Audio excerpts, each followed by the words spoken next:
Students, we are studying about data. So in this class we are going to discuss about descriptive statistics. So descriptive statistics is a statistics which help us to give an idea about the data, the nature of the data.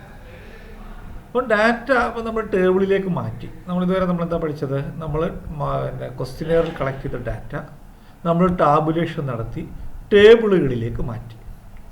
അങ്ങനെ നമ്മളെ കയ്യിൽ കിട്ടിയ ഡാറ്റയുടെ ആ യഥാർത്ഥ സ്വഭാവം, അതിൻ്റെ ഒരു നേച്ചർ എന്താണ്, അതിനെ എങ്ങനെ നമുക്ക് ഒന്ന് പഠിക്കാം, ബേസിക്കലി എങ്ങനെയൊന്ന് അനലൈസ് ചെയ്യാം എന്ന ഒരു പ്രോസസ്സാണ് നമ്മൾ descriptive statistics. More idea about the data in A better വേ.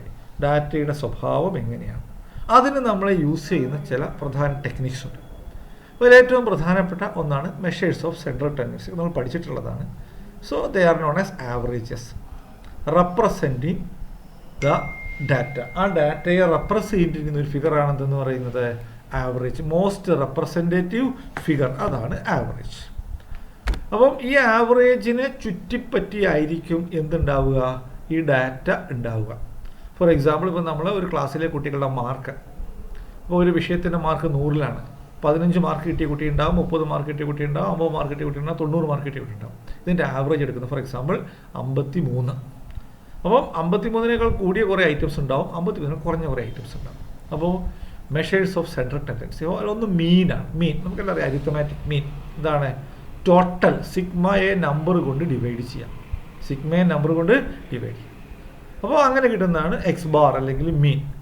അതേപോലെ തന്നെ നമുക്ക് വെയ്റ്റഡ് ആവറേജും കാണാം. വെയ്റ്റഡ് ആവറേജ് ഓരോ ഐറ്റത്തിന് അതിൻ്റെ ഇമ്പോർട്ടൻസ് കൊടുത്തുകൊണ്ടുള്ളതാണ് എന്ത്, വെയ്റ്റഡ് ആവറേജ്. അപ്പോൾ mean is a one of the most commonly or simplest form of average used to represent the data. Median എന്ന് പറഞ്ഞു കഴിഞ്ഞാൽ ഇതൊക്കെ നമ്മൾ പഠിച്ചതാണ്. Median is a figure which divide the data into two equal parts. Half of the items above and half of the item below. അപ്പോൾ നമ്മൾ ഡാറ്റയെ മൊത്തത്തിൽ ക്രൊണോളജിക്കൽ ഓർഡറിൽ ഓർഡറിൽ എഴുതുകയാണെങ്കിൽ, അസെൻഡിങ് അല്ലെങ്കിൽ ഡിസെൻഡിങ് ഓർഡറിൽ എഴുതുകയാണെങ്കിൽ ദ പൊസിഷണൽ ആവറേജ് അത് മൊത്തത്തിൻ്റെ മിഡ് വാല്യൂവിലുള്ള ഒരു ഫിഗർ ആണെന്ന് പറയുന്നത് മീഡിയൻ. ഫോർ എക്സാമ്പിൾ പറയുകയാണെങ്കിൽ, നമ്മളൊരു ക്ലാസ്സിലെ കുട്ടികളുടെ ഹൈറ്റ് മെഷർ ചെയ്യുകയാണെന്ന് വിചാരിച്ചോ. അപ്പോൾ ഹൈറ്റ് മെഷർ ചെയ്യുന്ന ഏറ്റവും ഹൈറ്റ് കുറഞ്ഞ കുട്ടി തൊട്ട് ഏറ്റവും ഹൈറ്റ് കൂടിയ കുട്ടി വരെയുള്ള ഹൈറ്റ് കൃത്യമായി നമ്മൾ മെഷർ ചെയ്യുകയാണെങ്കിൽ, അപ്പോൾ ഏറ്റവും ആദ്യം ഹൈറ്റ് കുറഞ്ഞത് മുതൽ ഹൈറ്റ് കൂടി തരുന്നു.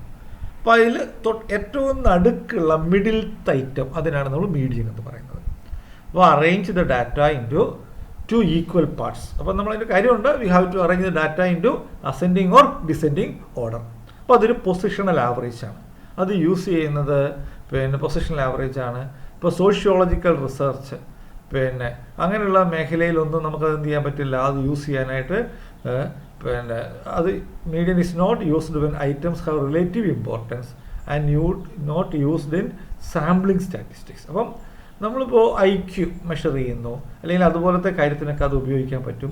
എന്നാൽ അത് സാമ്പിളിങ്ങിൽ, റിസർച്ചിൽ, സാമ്പിളിംഗ് സ്റ്റാറ്റിസ്റ്റിക്സിൽ നമ്മളത് ഉപയോഗിക്കുന്നില്ല. അപ്പോൾ അത് ക്വാളിറ്റേറ്റീവ് റിസർച്ചിലാണ് നമ്മളത് യൂസ് ചെയ്യുന്നത്. മോഡ് എന്ന് പറയുന്നത് മോസ്റ്റ് ഫ്രീക്വൻ്റ്ലി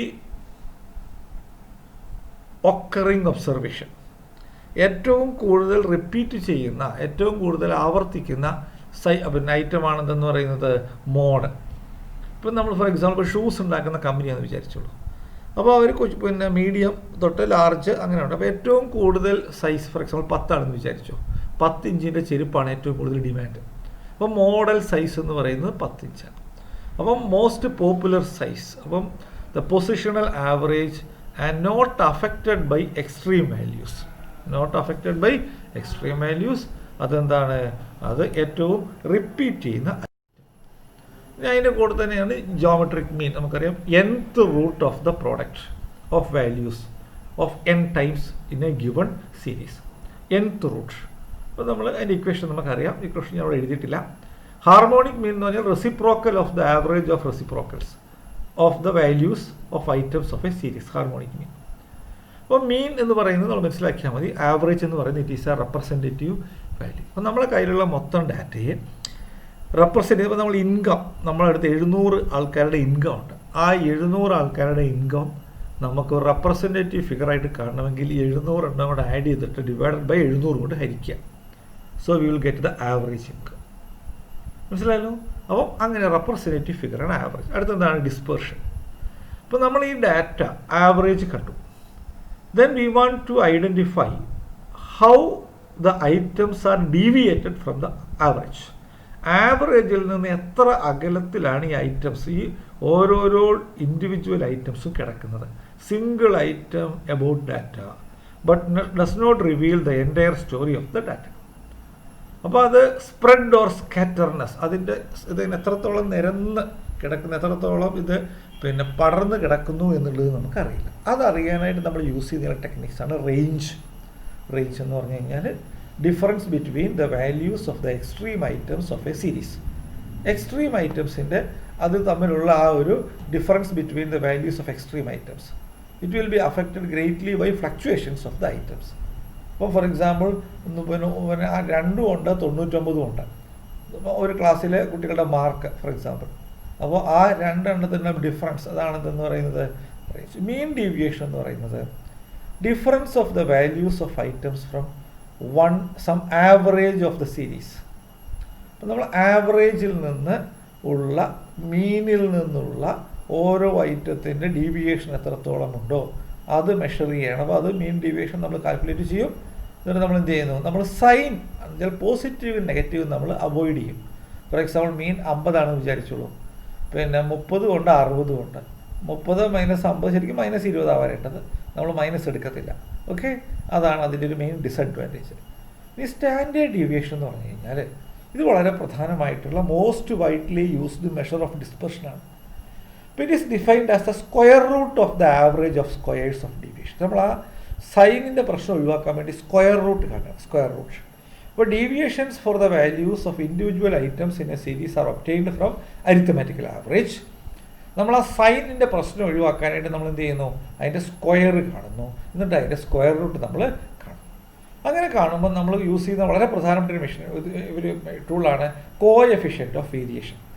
2 ക്ലാസ്സിലെ കുട്ടികളുടെ ഡാറ്റ നമുക്ക് തന്നിട്ടുണ്ടെന്ന് വിചാരിച്ചോളൂ, അല്ലെങ്കിൽ ഒരു ക്ലാസ്സിലെ കുട്ടികളുടെ 2 വിഷയത്തിൻ്റെ മാർക്ക് തന്നിട്ടുണ്ടെന്ന് വിചാരിച്ചോളൂ. ഇതിലേതാണ് കൺസിസ്റ്റൻ്റ് എന്ന് അറിയണമെങ്കിൽ നമ്മൾ കോഎഫിഷ്യൻ്റ് ഓഫ് വേരിയേഷൻ കണ്ടാൽ മതി. അപ്പോൾ കോഎഫിഷ്യൻ്റ് ഓഫ് വേരിയേഷൻ എന്ന് പറഞ്ഞു കഴിഞ്ഞാൽ standard deviation divided by average, standard deviation divided by average. അപ്പോൾ CV കിട്ടും. അപ്പോൾ CV കുറവായ ഡാറ്റയാണ് എന്തെന്ന് പറയുന്നത്, അത് കൂടുതൽ കൺസിസ്റ്റൻ്റ് ആണ്. CV കൂടുതലുള്ളത് എന്താണ്, ഇൻകൺസിസ്റ്റൻ്റ്. അപ്പം it help us to comparing with similar measures of other series. അപ്പോൾ standard deviation is used in research for measuring the dispersion. It is less affected by fluctuations of sample. ഇനി measures of skewness. Skewness എന്ന് പറഞ്ഞു കഴിഞ്ഞാൽ lack of symmetry.